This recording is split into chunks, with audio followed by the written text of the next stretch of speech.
Hello viewers, আসসালামু আলাইকুম। সবাই কেমন আছেন? আশা করি সকলেই ভালো আছেন। তো আজকে আমি এক নতুন রান্নার রেসিপি নিয়ে আসলাম। পুঁই শাকের ফুল যারা খান না, ফেলে দেন, তাদের জন্য এই রেসিপি। এই পুঁই শাকের ফুলটা রান্না করলে এত ভালো লাগে, তাই আপনাদের কাছে শেয়ার করতে চলে আসলাম।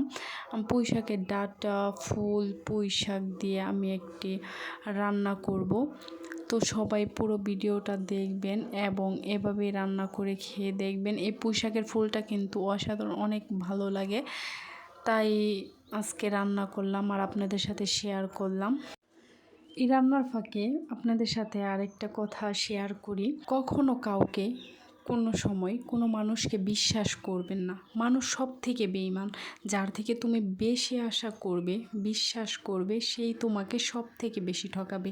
তাই কারো কাছে কোনো কিছুই চাইবেন না, কারণ মানুষ আপনাকে কোনো সময় কিচ্ছু দেবে না, অথচ কেড়ে নেবে। তাই যা চাইবেন সব কিছু আল্লাহর কাছে চাইবেন, দেখবেন আল্লাহ ঠিকই আপনাকে দেবে, কখনো আপনাকে ঠকাবে না। আর আপনাদের সাথে কথা বলতে বলতে আমি আমার রান্নার কাজটাও শেষ করে ফেললাম। তো সবাই এভাবে রান্না করে খেয়ে দেখবেন কেমন লাগে, আর আমাকে প্লিজ কমেন্ট করে জানাবেন। আর সবসময় আমার পাশে থাকবেন, প্লিজ আমার চ্যানেলটি সাবস্ক্রাইব করবেন। সবাই সুস্থ থাকবেন, ভালো থাকবেন, সবাইকে নিয়ে ভালো থাকার চেষ্টা করবেন। খোদা হাফেজ।